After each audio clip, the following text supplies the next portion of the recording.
A lot of patients tell me, oh no, I have arthritis, and that's why I'm in so much pain. People hear the term arthritis and they immediately freak out thinking that that's it, they're going to have pain for the rest of their lives. And, I understand some of the concern when it comes to arthritis, but I also think that we've done more harm than good with educating people when it comes to this topic. So, we're going to specifically talk a little bit about osteoarthritis today, which is something that happens as we age. And it's a normal occurrence. It's something that naturally happens as our bones start to change as we get older. Because let's be honest, our bones when we're 60, they're not going to be the same as the bones that we had when we were 20. And they're definitely not the same bones that we had when we were 15. Okay. So arthritis is not something that you should be afraid of, but I want you to know there are different things that you can do to help manage it. But let's talk a little bit more about osteoarthritis and learn more about that, what you can do, what may impact it, why some people have more pain than others, those different things. So first and foremost, as you already heard me say, osteoarthritis is something that naturally occurs, happens normally. We know that around 20% of individuals have been diagnosed with arthritis. But we also know that when it comes to osteoarthritis, that after the age of 45, 88% of individuals start having arthritis. They start showing changes of osteoarthritis at that point.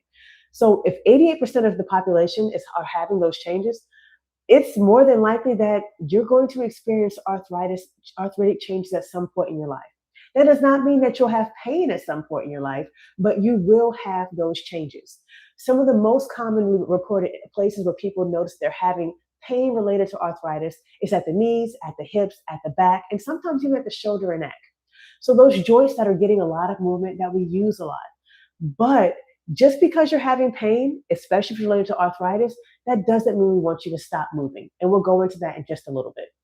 So you may hear people tell you, oh, my knees are hurting. That's just the arthritis. You shouldn't do this. You shouldn't do that. But what they're not telling you is what you should do. And when you're having pain related to arthritis, you should move. It's as simple as that. Now, I know that, okay, I probably oversimplified that because I know that movement can hurt, especially in the beginning, especially if you're not used to moving, but movement is an important thing. And there are times where surgery for some individuals is a good option to help promote long-term movement, especially if the pain is severe. But surgery is generally not the first option for most people. For most people, the first option will be something like physical therapy. So you'll end up seeing someone like me who's telling you, I really need for you to move. Now, let me explain to you why I need for you to move. Because when these joints are moving, then now we're able to allow for the supporting tissue at the joints, not just the muscles, but also the cartilage and the ligaments. We're able to help provide nutrition to those areas. Some of these structures rely on movement, so being compressed and allowing for time for them to expand again. Some of those areas rely on those types of principles, so that way they can get the proper nutrition. Now, we also know that movement helps to promote blood supply to an area, which can be very beneficial for these regions. In addition to your joints needing the movement for that, think about it. If you have something that hasn't moved in a long time, like if you have a gear that's just been stuck in place and has not moved, and now you try to move that gear, the lubrication just isn't there.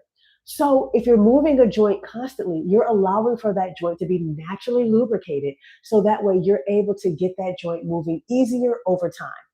Now, sometimes in the morning, people wake up and they say, oh, I'm just so very stiff. And that happens, especially as we get older.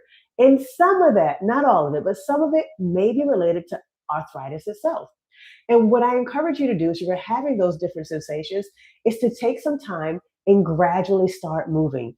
Gradually allow for movement to lubricate the joint because the body will make pretty much its own lubrication so that way you can start moving easier. And as you continue to move, you'll notice that you don't feel as stiff and that the movement itself is easier to perform. In addition to moving, you want to make sure you're maintaining the joint mobility, and movement will help you do that.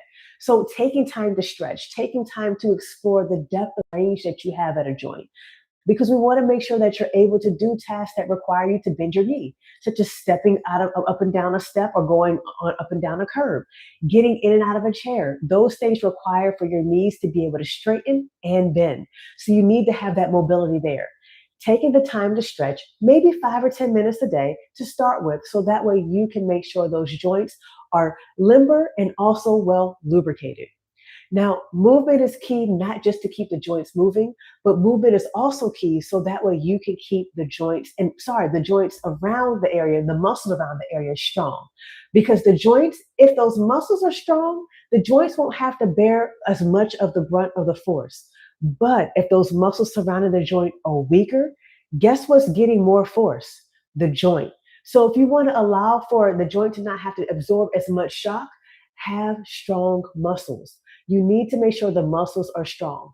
Even for individuals who I know who are planning to have surgery, we want to make sure that we're strengthening the muscles ahead of time so that way they can recover better. And also, in the midst of them preparing for the post-op phase ahead of time, they're allowing for the joint itself to still go through the movement and also have better support from the muscles as the muscle strength increases. So, because arthritis is something that naturally occurs as we get older, let's talk. Those things are some things that we can do to help combat the changes that will naturally occur and even prolong or delay them. And as those changes occur, if you're already stronger from the get go, now you can maintain that strength. But let's say you've waited until the pain starts. It is okay for you to keep moving if you're already moving or to start moving if you're not. Now, how you begin moving is going to depend on where you're starting at and also your pain levels. I prefer for my patients and also the people I'm working with to do weight bearing exercises, but I know that's not possible for everyone in the beginning. So if you need to modify certain exercises and start off in a pool and do water aerobics, that is okay. The goal in the beginning is to get you moving. And then, yes, we'll progress that to where you're doing less in the water and more on land if possible. But ultimately, as long as you're moving, I'm happy. The purpose of the weight bearing exercises is so that we can gradually stress the bones and the joints. So that way, with that stress, we can help to develop the mechanical impacts that are there. Because as we stress a bone, we know the bone responds to that stress and goes through a repair phase that's necessary for it to remain strong. So standing in weight bearing activities, so very important for the joints so that we can help to manage osteoarthritis and some of the proprioceptive input, which can be very helpful for your balance. So don't be afraid of weight bearing exercises when you are looking to help manage pain related to osteoarthritis. Now, if the exercise itself is hurting, now that can be a discouraging thing to do. So you want to modify it.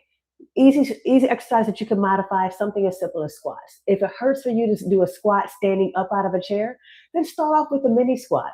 Hold on to the wall or to the counter and squat down a little bit and then back up. You don't have to bring your bottom down towards the ground too far. You can simply move just a few inches to initiate that. And even then, taking your time as you're going up and down steps can be a great way to strengthen the quads and the glutes depending on the depth of the step. So weight bearer exercises are important when you are moving and looking to help combat some of the pain that may be associated with osteoarthritis. But outside of that, as a physical therapist, we also have to have a conversation with patients when it comes to their overall systemic health. Because we know that people who have higher risk for chronic-based conditions also tend to have more risk when it comes to osteoarthritis and tend to have more pain related to osteoarthritis if it's present. So when I say chronic conditions, you may be wondering what I'm speaking of. And I'm talking about things such as type 2 diabetes, also high blood pressure, cardiovascular disease, overweight or obese. So looking at those different conditions that may be present and seeing what you can do to help modify those. And sometimes the answer may be working with your provider so that way medication can be implemented. But if your provider has not already given you something that you can already do at home, I'm going to go ahead and tell you, you can also make dietary changes and begin to move and exercise. There goes that movement is medicine concept again. So even with managing the chronic-based conditions, movement is going to be key, and so is your diet. So making those lifestyle changes. Because when it comes to combating osteoarthritis, if you have those chronic conditions, you want to make sure that you are doing everything that you can to manage those and improve your systemic and total health so that way you can also manage your pain related to arthritic changes. So I would love to answer any questions that you may have. So feel free to drop those in the comments. And if you haven't already, please like and subscribe so that way you can come back to more content. Check out some of the other videos that we have when it comes to like the 5-minute exercises. So that way you can get some bite-sized exercise pieces incorporated into your routine and make exercise something that is reasonable for you. Because a lot of people don't move either because they're in pain or because they don't have the time. And the goal is to try to make exercise and movement feasible so that way everyone can do it. But I'd love to hear your feedback. Let me know if you have questions.